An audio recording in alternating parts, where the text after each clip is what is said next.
இன்று நம்மத்திலே யாராவது இருக்கீங்களா? உங்களுக்குள் இருக்கின்ற பாவ எண்ணங்களை கண்ட்ரோல் பண்ண முடியாம, பாவ சிந்தைகளை கண்ட்ரோல் பண்ண முடியாம, உன்னுடைய சரீர இச்சைகளை கண்ட்ரோல் பண்ண முடியாம, இப்படி ஒரு மிருகத்தை போல நாளுக்கு நாள் உன் வாழ்க்கை மாறுகிறதா? உனக்கு மனைவி இருக்கிறாங்க, ஆனாலும் கூட பிற ஸ்திரீயோடு மோகம். கணவன் இருந்தாலும் கூட பிற ஆணோடு கள்ள உறவு. இன்னும் உனக்கு கல்யாணம் ஆகல. அப்படி இருக்கிற போது இஷ்டம் போல மனம் போன போக்கிலே வாழ்ந்து கொண்டிருக்கிறாய். இப்படிப்பட்டவர்களை சரி செய்வது யார்? ஏன் இப்படியெல்லாம் நடக்கிறது? வாசிக்கலாம் வாங்க. ரோமருக்கு எழுதின நிருபம் 1வது அதிகாரம் 26வது வசனம். இது நிமித்தம் தேவன் அவர்களை இழிவான இச்சை ரோகங்களுக்கு ஒப்புக் கொடுத்தார். அந்தப்படியே அவர்களுடைய பெண்கள் சுபாவ அனுபோகத்தை சுபாவத்துக்கு விரோதமான அனுபோகமாக மாற்றினார்கள்.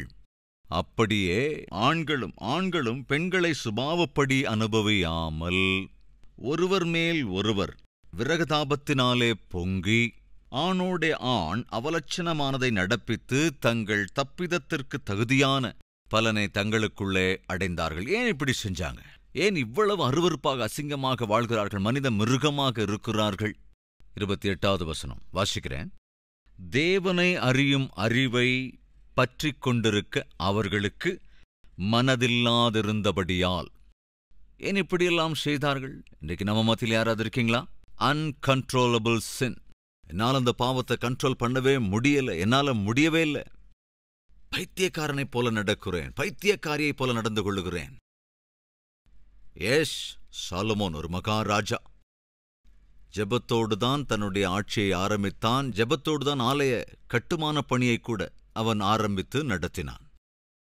அற்புதமான ஆவிக்குரியவனாக ஆரம்ப நாட்களில், ஆரம்ப வருடங்களிலே தன் ஆவிக்குரிய வாழ்க்கையை தொடர்ந்தான். ஆனால் அதன் பிறகு சாலமோனுக்குள்ள பெண் பித்து வந்து விட்டது. தேசத்திலே யுத்தமே இல்லாத சமயம் அது. மிரட்டுவோர் ஒருவரும் இல்லை, எதிர்ப்போர் யாரும் இல்லை, தேசத்துக்கு எதிராய் வருவோர் ஒருவரும் இல்லை என்பதனால அதிகாரம் இருக்கிறது, தேவையான அளவுக்கு ஆஸ்தி இருக்கிறது. அந்நாளிலே சாலமோனுக்கு இருந்த தனம் இந்த பூமியில வேற யாருக்கும் இருக்கல. சாலமோன் அழகன், அதிகாரத்தோடு இருந்தவன், ஆஸ்தி அந்தஸ்தோடு கூட இருந்தவன், அனைத்தையும் பெற்றிருந்தவன். ஆனால் நன்றியுள்ளத்தோடு கூட தேவனோடு இருப்பதற்கு பதிலாக என்ன செய்தான் என்றால், தேவனை மறந்து இஷ்டம் போல கல்யாணம் செய்ய ஆரம்பித்தான். ஒரு ஸ்திரீ அல்ல, 2 ஸ்திரீ அல்ல. யாராவது கொஞ்சம் அழகா தெரிஞ்சிட்டா போதும், உடனே கல்யாணம் பண்ணிக்க வேண்டியது. எந்த பட்டணத்துக்கு பகுதிக்கு போனாலும் அங்க யாராவது அழகான ஒரு ஸ்திரீ கண்ணில் பட்டுட்டா அவ்வளோதான், வரச் சொல்லுவான், திருமணம் செய்து கொள்வான், தன்னோடைய வைத்துக் கொள்வான். அப்படி ஒருத்தர் 2 பேர் இல்லைங்க, 1000 பேர். முழுமையாய் மறந்து போனான். தன்னை அழைத்த தேவனை மறந்து போனான். தனக்குள்ள ஆட்சி அதிகாரம் எல்லாவற்றையும் மறந்து போனான். அவன் வாழ்ந்திருந்த காலம் எல்லாமே அந்த ஸ்திரீகளோடு பாவம் செய்வதிலேயே கழிந்தது. காரணம் என்ன? காம இச்சை. இது கூட பார்க்கலாம். 1 ராஜாக்களின் புத்தகம் 11வது அதிகாரம் 1வது வசனம். கவனிங்க. ராஜாவாகிய சாலமோன் பார்வோன் குமாரத்தியை நேசித்ததுமல்லாமல் அவன் ஆவிக்குரியவனாக இருந்து ஆவிக்குரியவன் அல்லாத ஒரு குடும்பத்தின் பெண்ணை திருமணம் செய்வது தவறு. திருமண விஷயத்துல முதல் தவறை செய்தான். அதுக்கப்புறம் எத்தனை தவறு செய்றான் கவனிங்க. பார்வோனின் குமாரத்தியை நேசித்ததும் அல்லாமல் அந்நிய ஜாதியாரான அநேகம் ஸ்திரீகள் மேலும் என்ன செய்தானா? ஆசை வைத்தானாம். ஆசை வைப்பதென்றா யோசிச்சு பாருங்க. மோகம் என்பது ஒரு அழகான ஸ்திரீயை பார்க்கிற போது ஒரு ஆணுக்குள் ஏற்படுகிற ஒரு அசுத்தமான இச்சை. சாலமோன் எந்த இடத்துல ஒரு பெண்ணை பார்த்து விட்டாலும் நல்ல கண்ணோடு பார்க்கவில்லை. இன்று நம்மிலும் அப்படிப்பட்ட ஆட்கள் இருக்கத்தான் செய்கிறார்கள். உன் கண்கள் நல்லது அல்லவே அல்ல. ஒரு அழகான பெண்ணை பார்த்துட்டா சரி, அது ஆஃபீஸா இருந்தாலும் அல்லது காலேஜில் அல்லது பஸ் ஸ்டாண்டில், இன்னும் சொல்லப்போனால் பஸ்ஸில் அல்லது ட்ரெயினில் அல்லது வேலை செய்கிற இடங்களில் அழகான ஒரு பொண்ணை பார்த்துட்டா, கல்யாணமான ஒரு பெண்ணை பார்த்தாலும் அல்லது ஒரு ஆணை பார்த்தாலும், ஒரு அழகான எந்த நபரை பார்த்தாலும் கண் ஒழுங்கா இருக்கிறதில்ல. அந்த கண்களில் என்ன இருக்கிறது? காமம் நிறைந்திருக்கிறது. ஆசைப்படுகிற எண்ணம் அருவருப்பான எண்ணம். மோகத்தின் பார்வைதான் இருக்கும். இந்த அநேக ஆண்களா இருந்தாலும் பெண்களா இருந்தாலும் செய்கிற பாவ காரியம் என்னவென்றால், பிற ஸ்திரீயை யூகித்துக் கொண்டு, பிற ஆணை யூகித்துக் கொண்டு, ஒரு பெண்ணை யூகித்துக் கொண்டு, அல்லது ஒரு ஆணை யூகித்துக் கொண்டு, அல்லது யாராவது ஹீரோவை நினைச்சுக்கிட்டு அல்லது ஹீரோயினை நினைச்சுக்கிட்டு எத்தனை பாவங்களை செய்கிறாங்க. எந்த அளவுக்கு தங்கள் சரீரத்தை கெடுத்துக்கொண்டே இருக்கிறார்கள். சாலமோனுக்கு இருந்த வீக்னஸ் என்னவென்றால், அது வீக்னஸ்னு சொல்ல முடியாது, பாவ இச்சை, காம இச்சை என்னவென்றால், எந்த ஸ்திரீயை அவன் பார்த்தாலும் உடனே காம வெறி வந்துடும். அந்த எண்ணத்தோடு தான் ஸ்திரீயை பார்ப்பான். அப்படி பார்க்கிற எல்லா ஸ்திரீயை மீதும் அவன் ஆசைப்பட்டான். ஏன் ஆசைப்பட்டான் என்று கூட வேதத்தில் இருக்கிறது, வாசிக்கலாம். அந்நிய ஜாதியரான அநேகம் ஸ்திரீகள் மேலும் ஆசை வைத்து அவர்களோடு ஐக்கியமாயிருந்தான். ஆசை வைத்து ஐக்கியமாயிருந்தான். நான் சொன்னேன் அல்லவா, அழகான ஒரு பெண்ணை பார்த்துட்டு அவ்வளவுதான் உடனே வர சொல்றது, அவர்களோடு பாவம் செய்வது, கூடவே வைத்துக் கொள்வது. இது எதை காண்பிக்கின்றது? அற்புதமான ஆவிக்குரியவன், ஆனால் வழிதப்பிவிட்டான். இன்று நம்மத்தில் யாராவது இருக்கீங்களா? ஒரு காலத்தில் நீ அற்புதமான ஆவிக்குரியவன், ஆவிக்குரிய ஸ்திரீ, ஆனால் இன்று வழிதப்பிவிட்டாய். உன்னுடைய கண்கள் ஒழுங்காக இருப்பதில்லை, உன்னுடைய வார்த்தைகள் ஒழுங்காக இருப்பதில்லை, உன்னுடைய எண்ணங்கள் ஒழுங்காக இருப்பதில்லை, உன்னுடைய பார்வை ஒழுங்காக இருப்பதில்லை, உன்னுடைய செய்கைகளும் ஒழுங்காக இருப்பதில்லை. பரிசுத்தமில்லாத அசுத்தமான காரியங்களிலே மூழ்கிக் கொண்டிருக்கிறாய் என்றால் கவனின். யாரா இருந்தாலும் சரி, ஒருவேளை நீ அதிகாரியா இருப்பதினாலே, உனக்கு ஆஸ்தி அந்தஸ்து இருப்பதினாலே, அழகு இருப்பதினாலே, உன்னோடு எல்லோரும் இருப்பதினாலே நீ நினைக்கலாம் எனக்கு எதுவுமே ஆகாது என்று. சாலமோனுக்கும் எல்லாம் இருந்தது. ஆனால் சாலமோன் தொடர்ந்து செய்த பாவ காரியங்களை பார்த்த தேவன் என்ன சொன்னார் தெரியுமா? சாலமோன், நீ செய்கிற பாவங்களை நான் பார்க்கிறேன், என் பேச்சை கேள் என்று தேவன் கண்டித்தார். ஆனால் சாலமோன் கண்டுகொள்ளவில்லை. என்ன நடந்தது? வாசிக்கலாம் வாங்க. 11வது வசனம். கர்த்தர் அவன் மேல் கோபமானார். ஆகையால் கர்த்தர் சாலமோனை நோக்கி என்ன சொல்றாரு பாருங்க, கவனிங்க. நான் உனக்கு கட்டளையிட்ட என் உடன்படிக்கையையும் என் கட்டளைகளையும் நீ கைக்கொள்ளாமல் போய் இந்த காரியத்தை செய்தபடியினால் ராஜ்யபாரத்தை உன்னிடத்திலிருந்து பிடுங்கி அதை உன் ஊழியக்காரனுக்கு கொடுப்பேன். எதை ஆதாரமாக கொண்டு நீ இப்படியெல்லாம் வாழ்ந்து கொண்டிருக்கிறாய் சாலமோன்? உன்னுடைய அதிகாரத்தை தானே, உன்னுடைய ஆஸ்தி அந்தஸ்தை நினைத்துத்தானே, உன்னுடைய அழகு சௌந்தரியத்தை கண்டுதானே, உன்னுடைய ஆரோக்கியத்தை ஆயுளை நினைத்துத்தானே? என்றால் கவனி, எடுத்து போட்டு விடுவேன். சகோதரிகளே, சகோதரர்களே, கவனிக்கிறீங்களா? நீ எதை ஆதாரமாக கொண்டு உன் மனம் போன வாழ்க்கையை வாழ்கிறாயோ அதை உன்னிடத்திலிருந்து பிடுங்கி விடுவேன் என்ற தேவன் பிடுங்கியே விட்டார். எந்த அதிகாரத்தை சார்ந்து கொண்டு அருவருப்பான அசுத்தமான பாவங்களை செய்து கொண்டிருந்தானோ சாலமோன், அந்த அதிகாரத்தை பிடுங்கி போட்டு விட்டார். அப்போ ஒருவேளை நீங்க சொல்லலாம், ஆரோக்கியம் இருக்குல்ல. கவனிங்க, சாலமோன் ஆட்சி அதிகாரத்தை துவக்கிய போது அவனுடைய வயது சுமார் 17. சாலமோன் 40 ஆண்டுகள் அரசாட்சி செய்தான். 17 + 40 வயது என்றால் எவ்வளவு ஆச்சுங்க?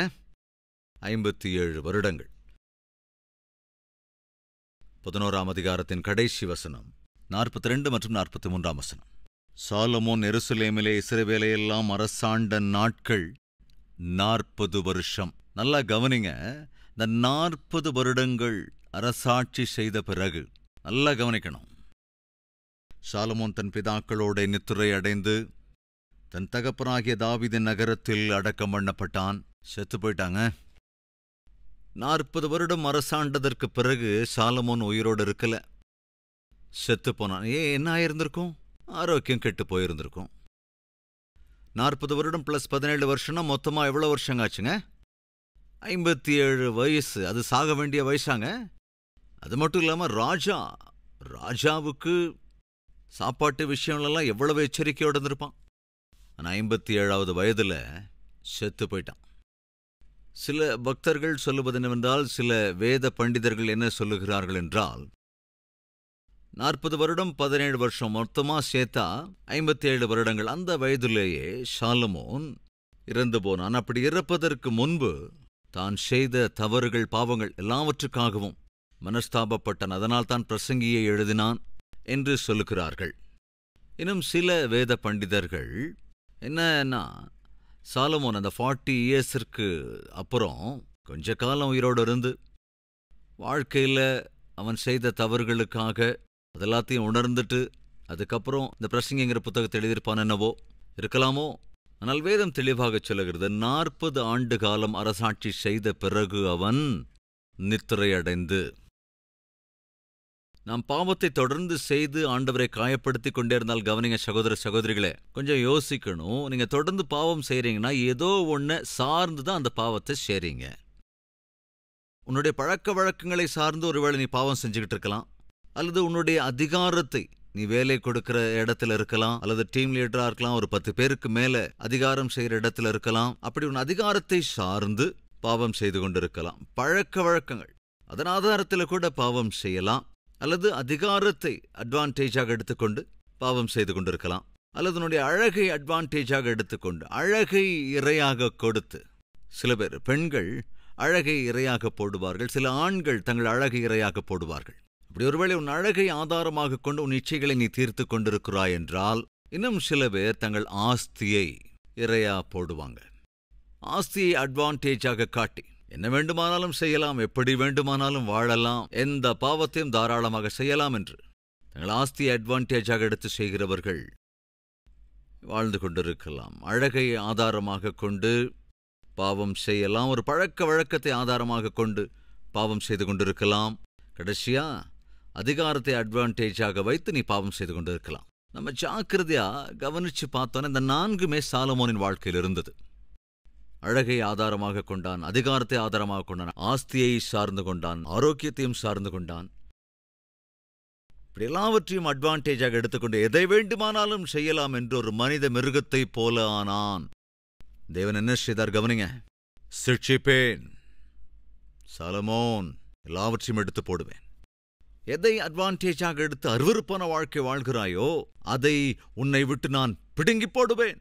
அதேபோல செய்துவிட்டார். சாலமோனை போல ஒரு ராஜாவையே அவன் செய்த தப்புக்காக தேவன் சிட்சிக்காமல் இருக்கவில்லை என்றால் நாம எம்மாத்திரம் கொஞ்சம் யோசிச்சு பாருங்க. எனக்கு அன்பான சகோதர சகோதரிகளே, கவனமாயிருக்க வேண்டும்.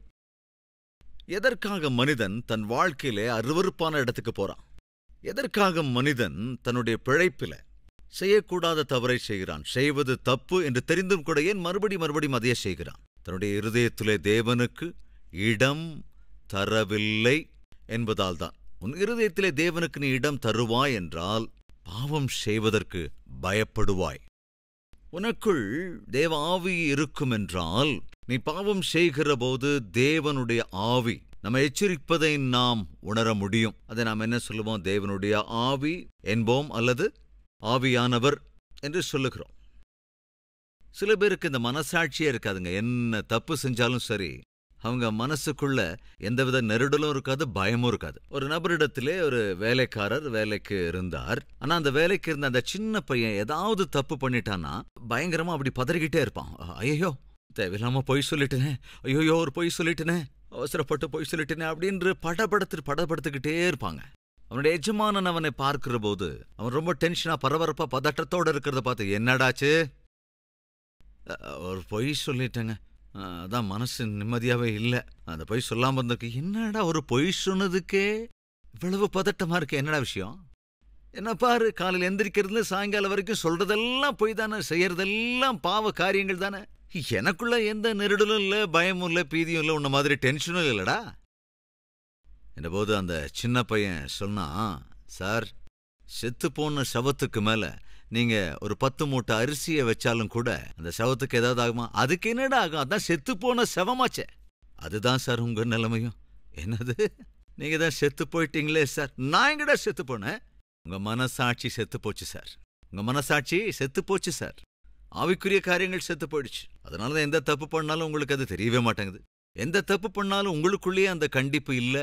ஆனா நான் இன்னும் உயிரோடு இருக்கேன் சார். என்னுடைய நடத்தை உயிரோடு இருக்கு, என்னுடைய மனசாட்சி உயிரோடு தான் இருக்கு, என் உள்ளம் மனசாட்சி உயிரோடு இருக்கு. ஏனென்றால் உயிரோடு இருக்கிற தேவன் எனக்குள்ள இருக்காரு சார். செத்துப்போன தேவன் உங்களுக்குள்ள இருப்பதனால நீங்க செத்துப்போன மாதிரி இருக்குங்க. ஜீவனோடு இருக்கிற தேவன் எனக்குள்ள இருப்பதனால என் மனசாட்சியும் ஜீவனோடு இருக்கு. சகோதர சகோதரிகளே, என்னுடைய கேள்வி, நம்ம மனசாட்சி உயிரோடு இருக்கா இல்ல கொண்டு போட்டுமா? ஐயோ, அது சின்ன வயசுலயே கொண்டு போட்டுட்டோங்க. அப்படியா?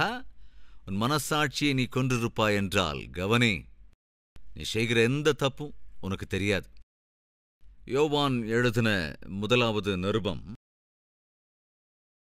யோவான் எழுதின முதலாவது நிருபம் 1 யோவான், கவனிங்க, 3வது அதிகாரம் 21வது வசனம். பிரியமானவர்களே, நம்முடைய இருதயம் நம்மை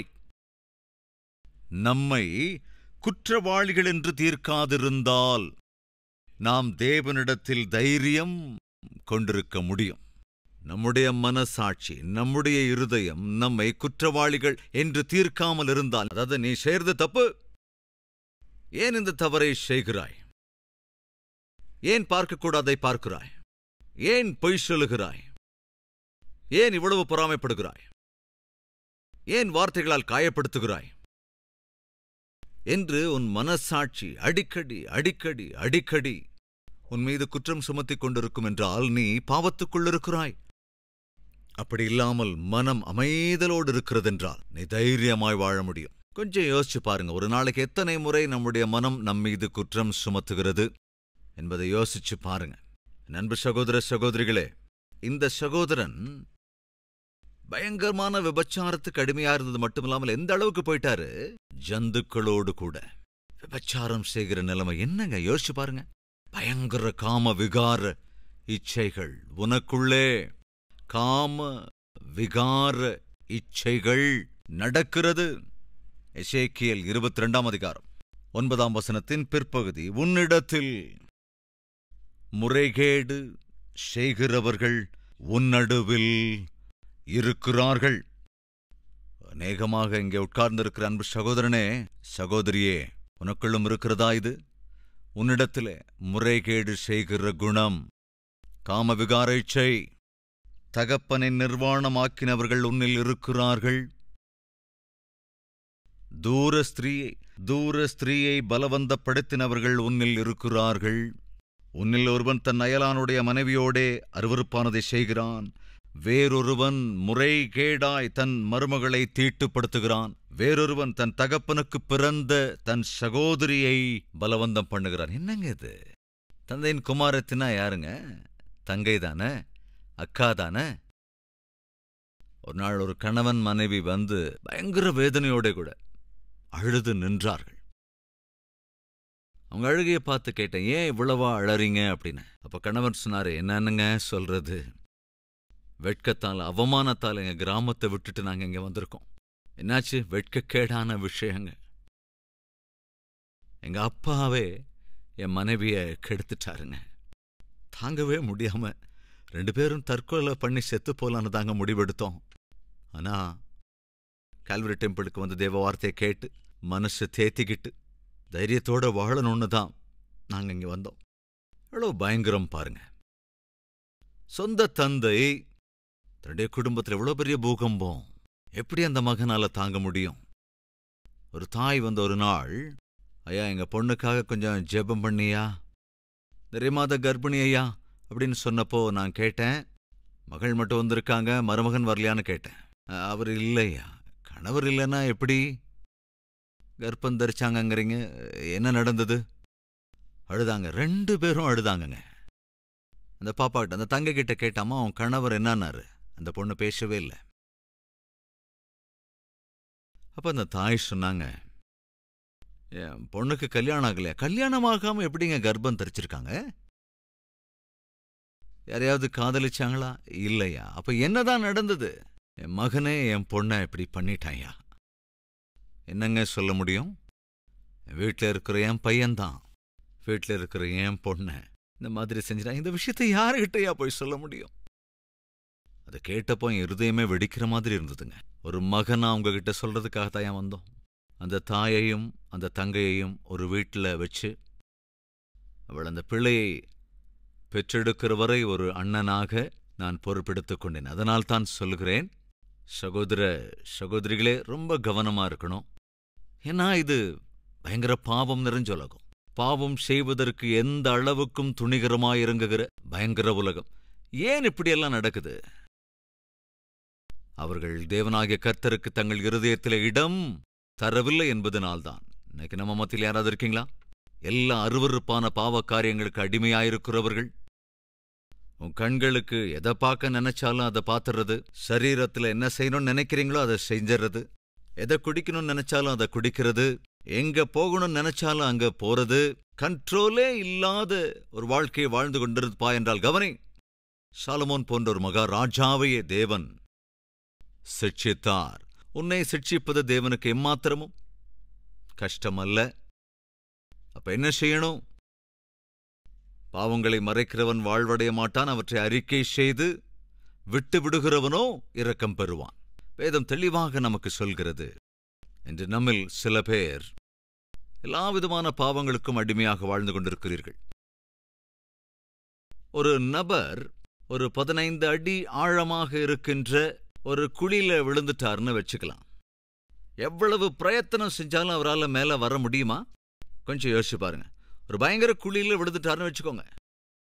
என்ன செஞ்சா அவரால் அந்த குழியிலிருந்து மேல வர முடியும்? சத்தம் போட்டா மேல வர முடியுமா? யோசிச்சு பாருங்க. அல்லது தன்னுடைய ஷர்ட்டை தானே பிடிச்சுக்கிட்டு மேல இழுக்க முடியுமா? என்ன செய்தால் அவரால் வெளியே மேல வர முடியும்? எவ்வளவுதான் தவிச்சாலும் சரி, 10-15 அடி ஆழமுள்ள குழிக்குள்ள விழுறவங்க மேல வரவே முடியாது. சகோதர சகோதரிகளே, இன்றும் நம்மில் சில பேர் அப்படித்தான் விழுந்திருக்கீங்க. எந்த பாவத்துக்குள் விழுந்திருக்கிறாய், அந்த பாவத்திலிருந்து உன்னால வெளியே மீண்டு வர முடியல, தவிக்கிற. இனிமேல் குடிக்கக்கூடாதுன்னு நினைக்கிற, ஆனா குடிச்சிடுற. மனைவியை அடிக்கக்கூடாதுன்னு நினைக்கிற, ஆனா அடிச்சிடுற. தப்பான இடங்கள்ல சுத்தக்கூடாதுன்னு நினைக்கிற, ஆனா சுத்துற. காரணம் என்னவென்றால், நீ விழுந்து விட்டாய். பயங்கரமான அந்த பாவம் என்கின்ற படுகுழியில் விழுந்து விட்டாய். நீ தலைகீழா நின்னு தவம் பண்ணாலும் சரி, அந்த குழியிலிருந்து வெளியே வர்றதுக்கு சான்ஸே இல்லை. அப்ப நீ வெளியே வரணும்னா யாராவது ஒருவர் மேலிருந்து உனக்கு உதவினாலே தவிர வெளியே வருவதற்கான சான்ஸ் இல்லை. யாராவது ஒருவர் தன் கையையாவது தர வேண்டும், அல்லது யாராவது ஒருவர் கயிறாவது தர வேண்டும். அப்பதானே யாராவது ஒருவர் எப்படியாவது உன்னை வெளியே இருந்து இழுத்தாலோடைய நீ மேல வர்றதுக்கு சான்ஸ் இல்லை. இந்த நேரத்திலும் என் ஆண்டவர் தம்முடைய கரங்களை உனக்கு நீட்டுகிறார், வெளியே மீட்டெடுக்க வேண்டும் என்று.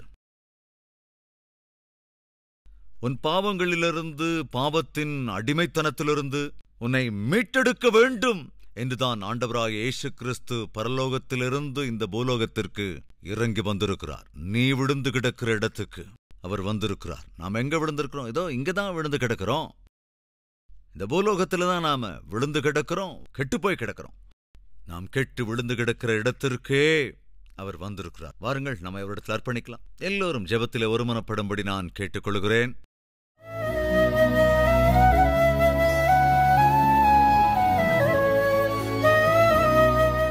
ஜெபிக்கலாம். பரிசுத்தமுள்ள எங்கள் பிதாவே, உன்னதமான உம்முடைய சந்நிதியிலே எத்தனையோ பாடங்களை ஆண்டவரே கற்றுக்கொண்டிருக்கிறோம். சாலமோனை போன்றவனே அதிகாரத்தை, அழகை, ஆஸ்தியை ஆதாரமாக கொண்டு ஆண்டவரே அசுத்தமான, பரிசுத்தமற்ற பாவ பந்தங்களை, சம்பந்தங்களை ஏற்படுத்திக் கொண்டு உம்முடனான உயர்வான ஐக்கியத்தை விட்டு விலகி ராஜ்யத்தை இழந்து போனான் அல்லவா? எங்களில் யாரும் இருக்கிறார்களோ என்னவோ அவர்களுக்கு நீர் அருளியிருக்கிற ஆரோக்கியத்தை, அழகை, சரீரத்தை, ஆஸ்தியை, அதிகாரத்தை ஆதாரமாக கொண்டு பரிசுத்தமற்ற காரியங்களை செய்து மை காயப்படுத்திக் கொண்டிருக்கிறார்களோ என்னவோ, அவர்கள் வாழ்க்கையை பாழாக்கிக் கொண்டிருக்கிறார்களோ என்னவோ, அது எந்த அளவுக்கும் நல்லதல்லவே அல்ல. சாலமோனைப் போன்றவனே தன் ராஜ்யத்தை இழந்து போனான், அதோடு எல்லாவற்றையும் இழந்து போனான். ஆண்டவரே, உமக்கு தூரமாவதும் உமக்கு விரோதமாக வாழ்வதும் எப்பொழுதும் எங்களுக்கு நல்லது அல்லவே அல்ல. உம்மை விட்டு விலகி உலகத்தோடு கலந்து போவது, உலக பிரகாரமாக வாழ்வது, எங்களுக்கு நாங்களே கஷ்டங்களை, நஷ்டங்களை வருவித்துக் கொள்வது. ஆண்டவரே, நாங்கள் உம்மை விட்டு விலகினால் எங்களுக்கு ஏற்படும் கதி மிகவும் பயங்கரமானதாக இருக்கும் அல்லவா? எல்லாவற்றையும் இழந்து விடுவோம், எங்கள் ஆரோக்கியத்தை இழந்து போவோம். எந்த துணையும் இல்லாதபடி ஆண்டவரே அநாதைகளைப் போல் ஆகிவிடுவோம். அப்படிப்பட்ட நாள் வராமல் இருக்க வேண்டுமென்றால் உம்முடைய ஆலயத்தை நாடி ஓடுகிறவர்களாக, உம்முடைய சந்நிதியை தேடுகிறவர்களாக, உம்மோடு நெருங்கி வாழ்கிறவர்களாக எங்களை ஆயத்தப்படுத்த வேண்டும் என்றும் உம்முடைய நாமத்தை மகிமைப்படுத்த வேண்டும் என்றும் இயேசு கிறிஸ்துவின் நாமத்தில் வேண்டிக் கொள்கிறோம் பிதாவே, ஆமென்.